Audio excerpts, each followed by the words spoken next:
Hemos hablado de motores eternos y hoy nos vamos al lado opuesto. Vamos a repasar los desastres mecánicos más sonados de la historia, motores que se autodestruyen, culatas que se retuercen y piezas que nunca debieron de salir del tablero de dibujo. Hoy nuestro garaje hermético se va a llenar de aceite, de humo y de facturas astronómicas. Garaje hermético, enciérrate con nosotros.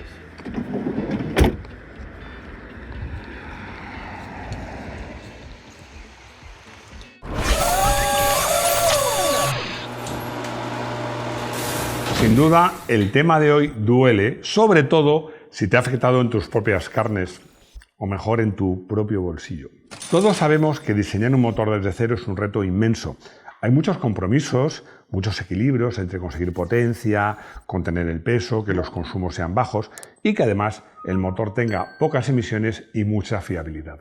Y a veces ese equilibrio se rompe. ¿Por qué? En pocas ocasiones es la pura torpeza. Más bien tiene que ver con la desmedida ambición de un ingeniero o la aún más desmedida tacañería de un jefe o de un simple contable, las que dan como resultado lo que en el argot del automóvil llamamos un motor de cristal. ¿Qué define un motor de cristal? No solo que se rompa, porque todos los motores pueden romperse en algún momento, sino que se rompa porque tiene un fallo de diseño intrínseco, algo que hagas el mantenimiento que hagas va a fallar antes o después. Vamos, un error de concepto.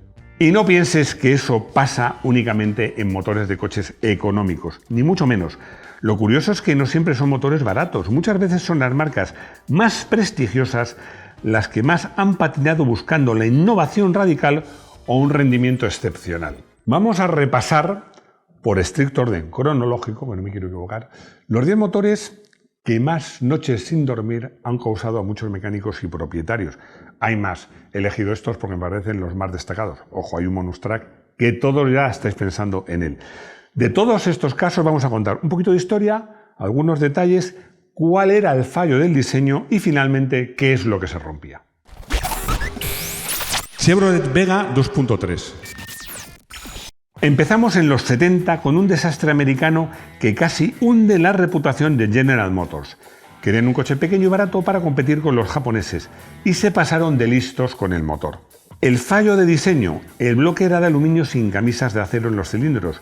En su lugar usaron una aleación de silicio para endurecer las paredes. ¿Por qué fallaba? El motor tenía un sistema de refrigeración pésimo. Al primer calentón, algo habitual por el mal diseño, el bloque de aluminio se dilataba de forma distinta a la culata de hierro. El resultado: los pistones rayaban las paredes del cilindro, el motor empezaba a quemar aceite como una freidora y acababa gripando antes de los 60.000 kilómetros. Fue el coche que convenció a toda una generación de americanos de que debían comprar un Toyota. Triumph Stag V8 3 litros. El Stag era un descapotable precioso. Debía ser el Mercedes SL británico, pero su motor era un campo de minas. El fallo de diseño: en lugar de comprar un V8 fiable, como en el que esos tiempos tenía Rover, o diseñarlo desde cero, Triumph decidió unir dos motores de 4 cilindros de la marca. ¿Por qué fallaba? Las culatas de aluminio estaban sujetas con espárragos inclinados que con el calor se corroían y se quedaban casi soldados. Pero lo peor era la bomba de agua, que estaba situada en la parte alta del motor. Si perdías un poquito de líquido anticongelante, la bomba, al estar en lo más alto, dejaba de mover el agua, el motor se calentaba en segundos y las culatas de aluminio se retorcían como si fuesen de plastilina. Un coche de lujo que pasaba más tiempo en el taller y de grúa en grúa que en la carretera. Cadillac V8 6.4. Mucho antes de que Audi o Volkswagen pusieran de moda la desconexión de cilindros, Cadillac lo intentó en 1981. Fueron unos adelantados a su tiempo, para ser precisos, unos adelantados en un desastre tecnológico. Ya sabéis que la desconexión de cilindros es que un V8 puede funcionar con solo 6 o con solo 4, para ahorrar combustible. El fallo de diseño: usaban solenoides electrónicos para cerrar las válvulas de los cilindros que no hacían falta para de esa forma ahorrar combustible. ¿Por qué fallaba? La electrónica de la época era demasiado lenta. El sistema se volvía loco, el motor daba tirones violentos y los solenoides se quemaban constantemente. El coche se quedaba cojo en los momentos más inoportunos. Fue tan malo que Cadillac lo mantuvo solo un año en catálogo. Alfa Romeo Boxer 1.3, 1.5.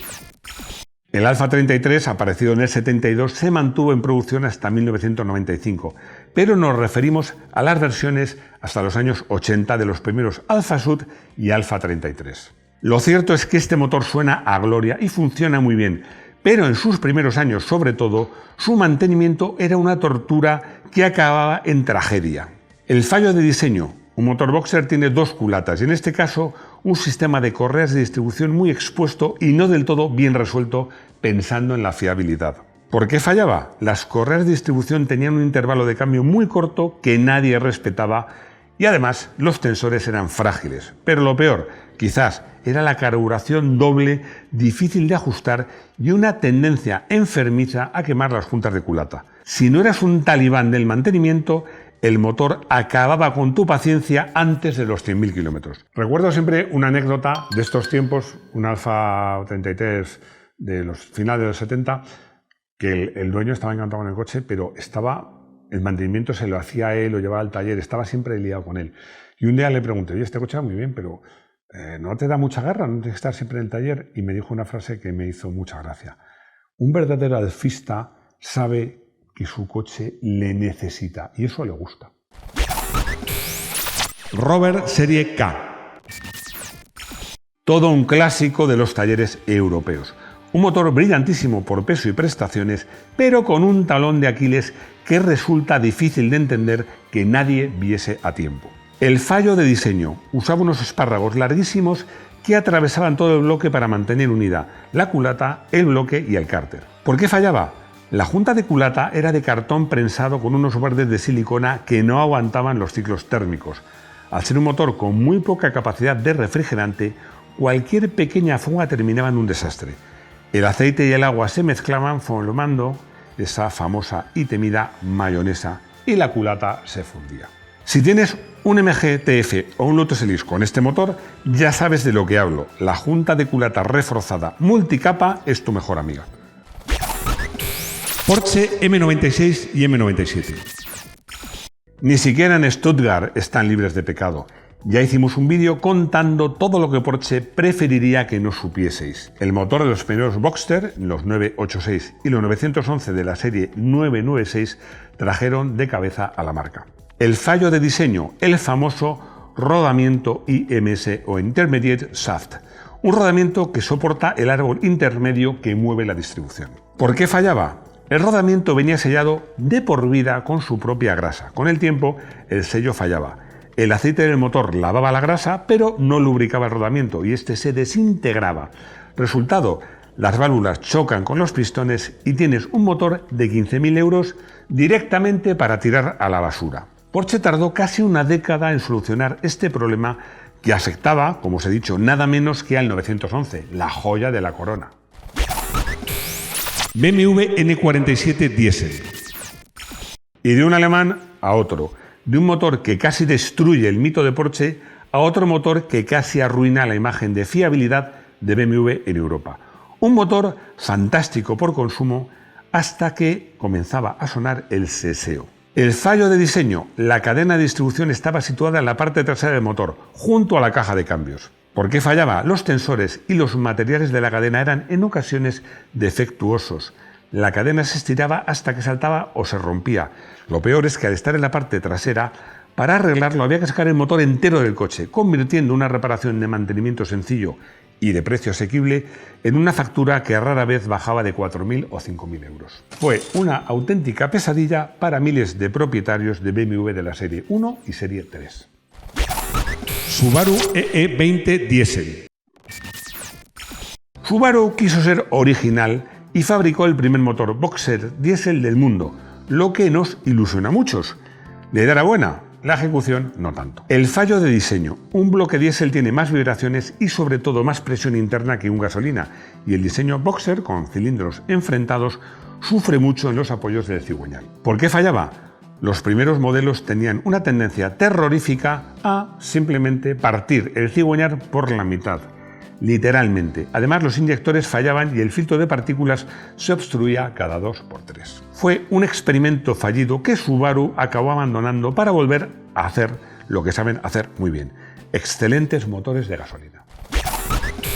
PSA BMW 1.6 THP. Hablamos de un motor desarrollado a medias entre Peugeot y Citroën y entre BMW Mini, cuyo nombre clave era, como la propia mecánica, muy ambicioso: Prince Engine, o el príncipe de los motores. Sobre el papel era el motor del año, en la práctica el príncipe de los desguaces. El fallo de diseño, otra vez la cadena de distribución y el sistema de distribución variable denominado Vanos o Valvetronic.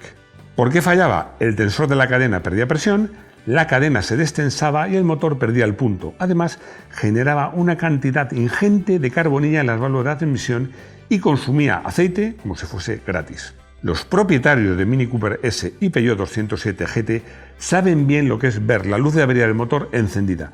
Una semana sí y otra también. Ford 1.0 EcoBoost. Nos referimos, como ya imaginaréis, a las primeras versiones con correa bañada en aceite. Y es que queríamos un ejemplo moderno, lo habrá otro, de cómo intentar ser demasiado eficiente puede salir muy caro. El fallo de diseño: la correa de distribución va bañada en el propio aceite del motor para reducir la fricción.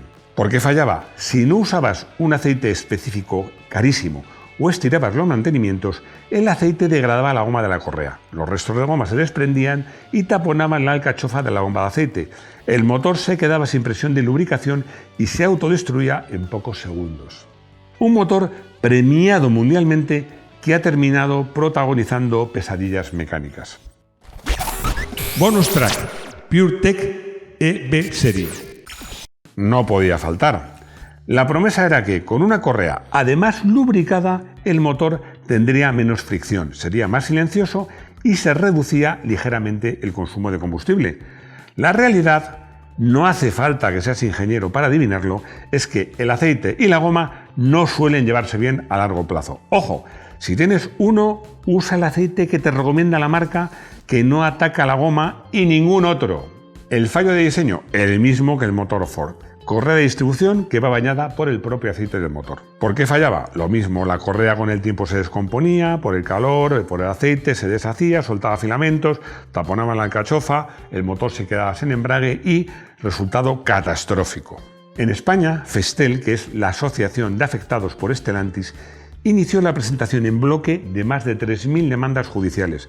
Solo esta plataforma en España ya representa 6.000 propietarios registrados para litigar y hay más o menos 700.000 vehículos bajo sospecha. Conclusión.